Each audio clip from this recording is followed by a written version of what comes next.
So, we are in our second week of Bat Month Forever, and I thought I might as well go ahead and review another Batman graphic novel, mainly because I don't really focus too much on the Batman source material, but I focus more on the adaptations, like the cartoons, TV shows, or movies and games. So, I'm going to review another Batman graphic novel for you guys.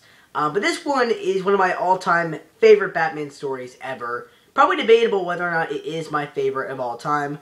Don't really know, but it might pretty much as well be my favorite Batman story of all time. Excuse me.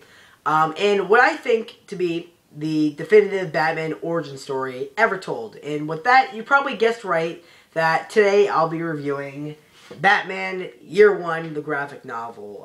And yes, just the graphic novel I'll be reviewing today, not the animated movie because, well, like I said before, I am saving certain things for later Bat months and for later Batman-related videos, and that is one of the things. I probably will make a few references to it in this video. Don't really know, but yeah, I won't be reviewing the anime movie, just the graphic novel, but I will be reviewing it sometime soon, so look forward to that. With that said, let's get to my review of Batman Year One, the graphic novel. Written by Frank Miller and art by David Mazzucchelli. I hope I'm pronouncing that right. Here is the name. Hope I'm pronouncing that right. Probably didn't, but I apologize, so let's move on. Now, Batman Year One is probably my favorite Batman graphic novel of all time, and probably a lot of others, because it's very different. It's very, very different from a lot of Batman's graphic novels, cartoons, or movies, or even video games. It's just I think the Batman story that's most different to every single other Batman story that's ever been told. The most diverse Batman story that's ever been done. Because it does so many things differently and just does it absolutely perfectly. I mean, like usually in a, movie or game or comic book or, TV show, whatever, I always, everybody does this. Everybody always says, I would have changed that. I would have done this a little bit differently. Not at all with Batman Year One. I think this is an absolutely perfect graphic novel, and I will be giving it a 10 out of 10. I'm just going to give the score right there. It's absolutely 10 out of 10, Batman Year One. Great graphic novel. Great graphic novel, and everything that's done in it differently from a lot of other Batman stories is done perfectly. I can't really say anything but that. But the stuff that it does differently, it does, great. And stuff that they do differently are things like the villains. There aren't really any big Batman villains in this, like the Joker, or, the Riddler, or the Penguin. Like, there aren't any big A-list Batman villains in this, and there aren't really any super criminals in this Batman story. They're really the more lesser-known Batman villains, as well as the more realistic and down-to-earth Batman villains, such as the Falcone crime family, or, the mobsters, or the corrupt, dirty cops, who are just absolutely devious and just absolutely cruel people, which are stuff that are, real life problems that are in our, real world. So that's really awesome, and that's one of the reasons why I love this. It makes it, realistic and dark and gritty. I really do like that. Other thing that they do differently is that there is no, Batmobile. There really isn't anything that a lot of the stuff that people associate with Batman, like again, the big villains or the big gadgets like the Batmobile, are completely absent from this. And you're probably thinking to yourself, wow, this comic book sounds like an absolute piece of crap. Why would you take away all that great stuff away from Batman? This book sounds like it sucks. Well, it doesn't. And the reason why I like all that is because it's different. It makes Batman seem more real when he is kind of a real character, being a superhero without powers and just being a guy who just is up like a bat and fights crime. As silly as that may sound, they do a great job trying to make that as realistic and as gritty as possible, and I enjoyed it for that. I thought it was really, really great. Again, I love this story because it's different. It's not like anything that's ever been done with Batman ever before. Like even the darkest, most realistic Batman stories still have big Batman villains in it. Like even people who say The Dark Knight Returns is very gritty and very realistic, especially for the time that it had come out.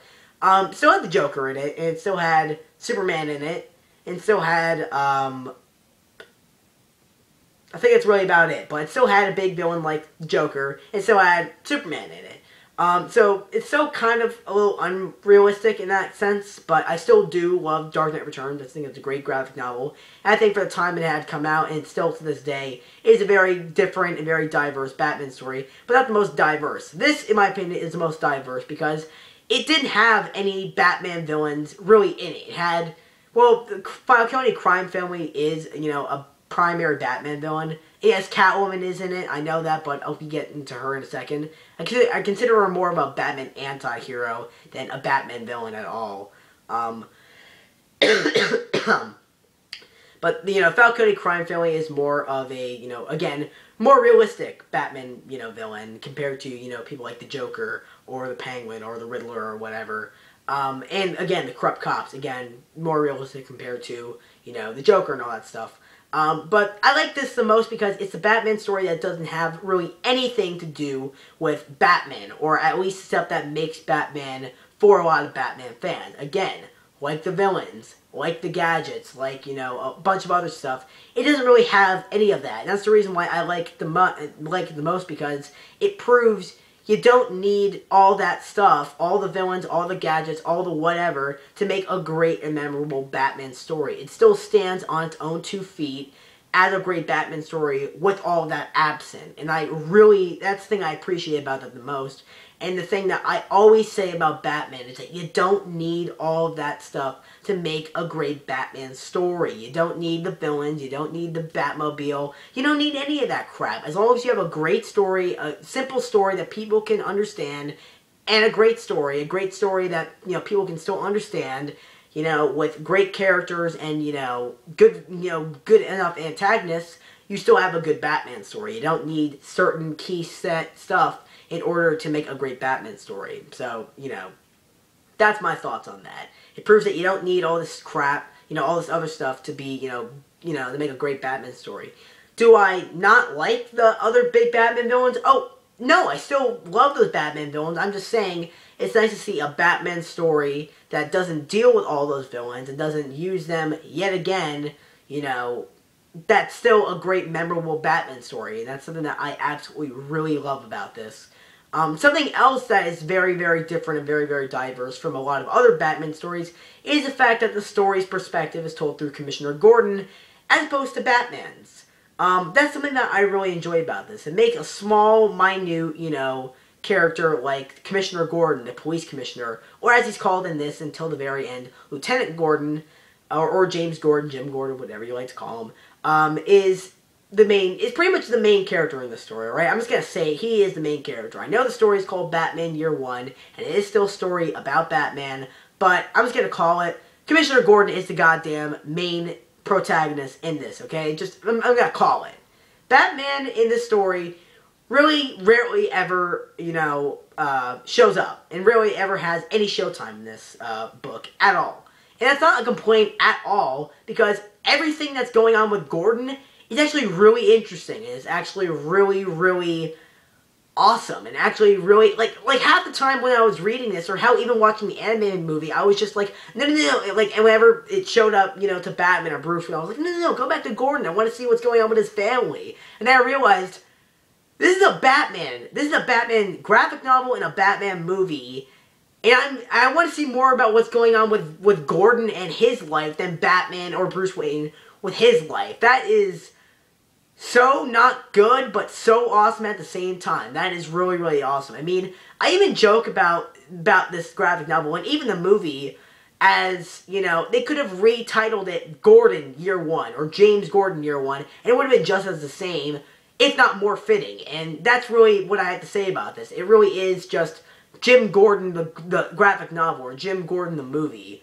It's still a story about Batman. It still does show, Batman's impact on, fighting crime and all that. But it really is a Jim Gordon story first, as opposed to a Batman story, which is, kind of faulty with the title, but still is great. Because the stuff with Batman is still really good, but the stuff with Gordon is even better. And that's really, I can't really consider that, I don't know if that's good or bad, but I'm just going to meet in the middle and say that it's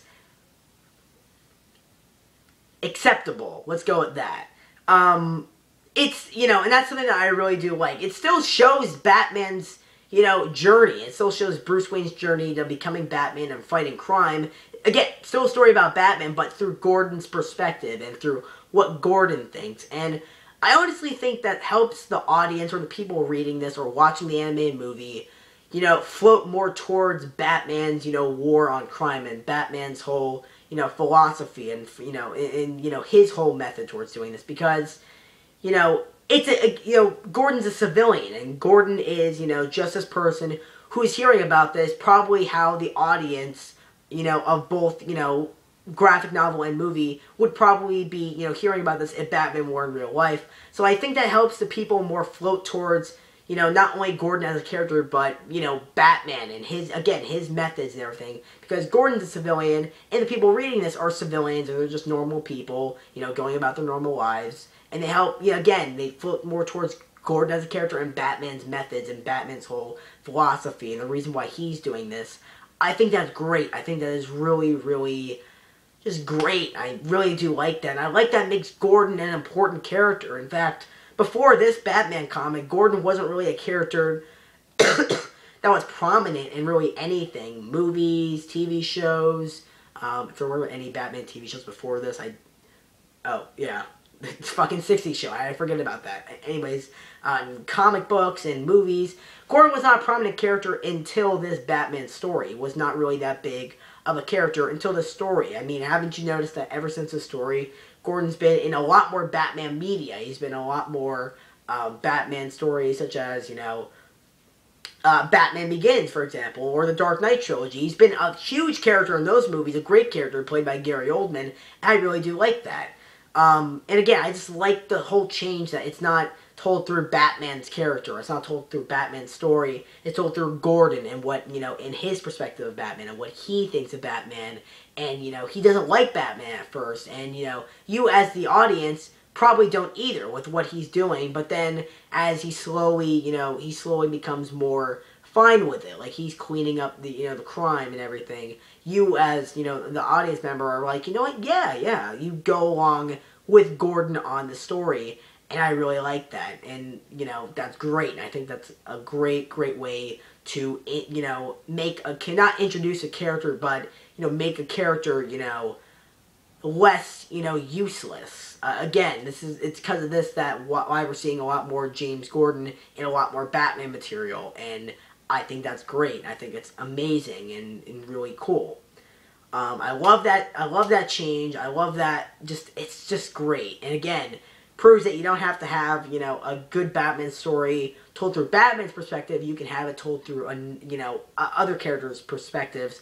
I like that. I love that. And that's pretty much the main reason why I love this graphic novel, as well as the movie, is because it's told through Gordon's perspective. And we not only learn about Batman as a character, but Gordon as a character at the same time.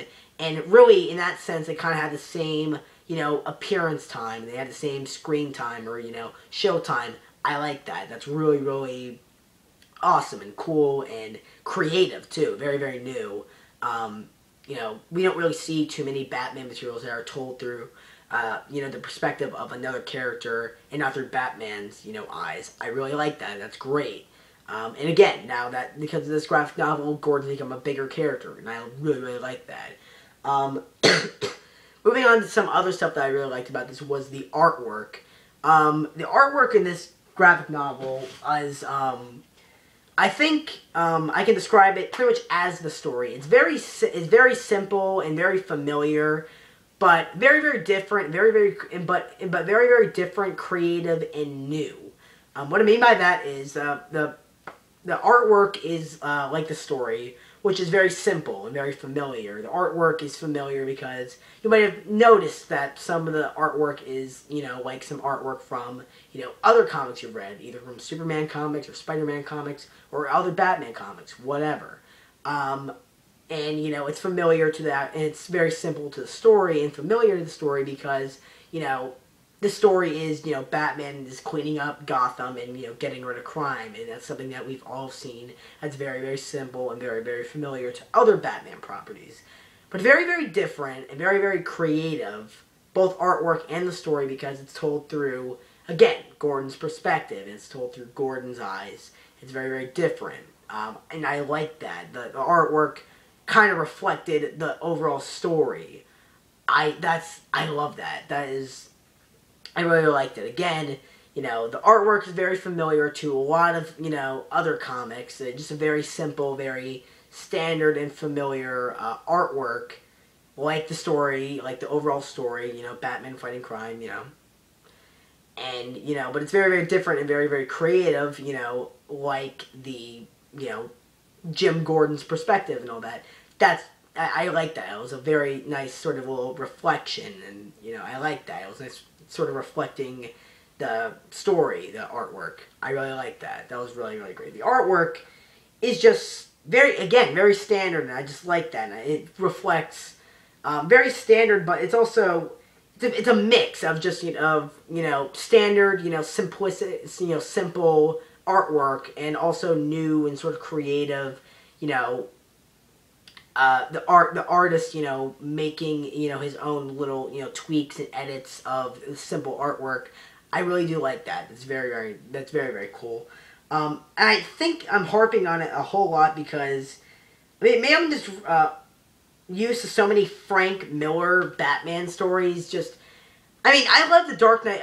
I hate the artwork in Frank Miller anything besides this. It's just so confusing and just so strange and weird. It just looks really, really strange. As much as I love Dark Knight Returns, hate the artwork in it. I think it looks so ugly and it's so weird and confusing.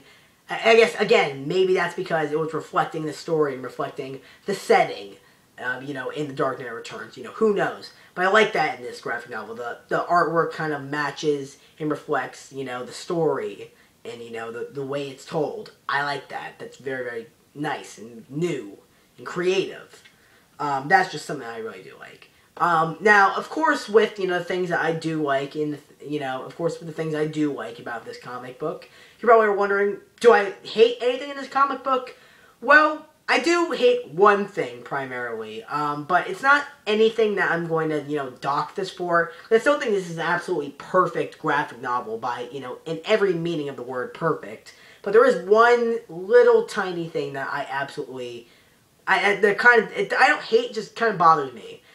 Which is Catwoman. Yes, Catwoman is actually in this, and she's not really a villain in this, so that's why I, didn't bring her up when I was talking about, the villains that don't show up in this. Because she does show up, but she really isn't a villain. She's not trying to, take over Gotham, which I don't think she's ever done in this, so that sounds really, really stupid.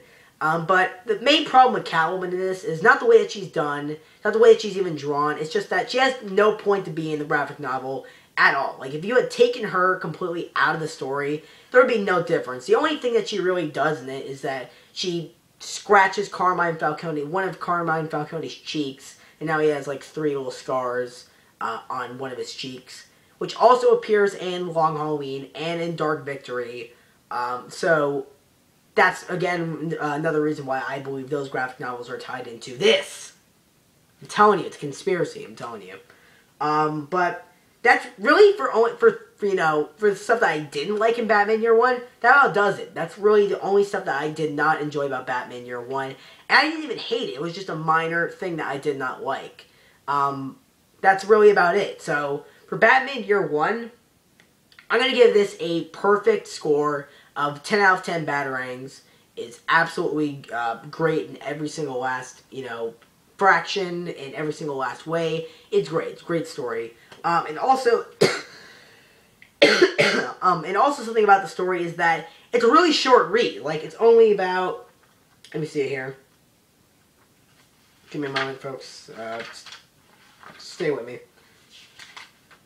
It's only 96 pages, and that's really, that's it. It's only it's not even 100 pages. So even if you end up don't liking this graphic novel, which I don't see any reason why you would not love it, if you hate it, you're just a horrible person. It's a short read. It's only 96. It took me a half hour to read this, and that's not that bad. It's 96 pages, so even if you don't like it, it's a short read. It's not that horrible. And something that's really cool about this, I'm pretty sure it's not just mine, it's every single version of this graphic novel. There's a lot of cool behind-the-scenes little art sketches and artwork in the back of the book that's done. which is really, really cool. That's another thing I like about the artwork. It's just the way Batman looks. It looks so very simple, but so very badass and awesome. Like, maybe that's it. Maybe it's because, you know, maybe what makes Batman look so cool is that he looks just so simple, just one guy in a bat suit, and yet he still can do all this really awesome stuff, and do all this really awesome badass stuff that, you know, he's kind of scary and kind of cool. Maybe that's it. Again, some more artwork and stuff like that. See, my hands kind of... Yeah. But that really about does it for, you know, my review of Batman Year One. An absolutely great graphic novel, an absolute must-have for any Batman fan, you know, whatsoever. And, you know, I'm even gonna give the anime. I know I said I wasn't gonna review the anime movie, but, you know, I'm gonna give it a score anyway. Anime movie's also a 10 out of 10. It's literally... The animated movie is everything in this comic. Not a single frame is changed. Frames are added, but not one is changed. Well, I don't know. I haven't seen the movie in, you know, you know, recently. But, you know, pretty much everything is exactly the same from what I remember. Great Batman graphic novel. Great Batman story. Great Batman origin story. My favorite. One of my favorite Batman anythings ever. So that about does it for my review of Batman Year One. I'll be back next week with another Batman-related video. Don't know what it is. Well, I do. You don't, so... So, I'll be back next week with another Bat Month-related video, Batman-related video, so stay tuned for that. That does it for my notes. I will see you guys soon. Take care.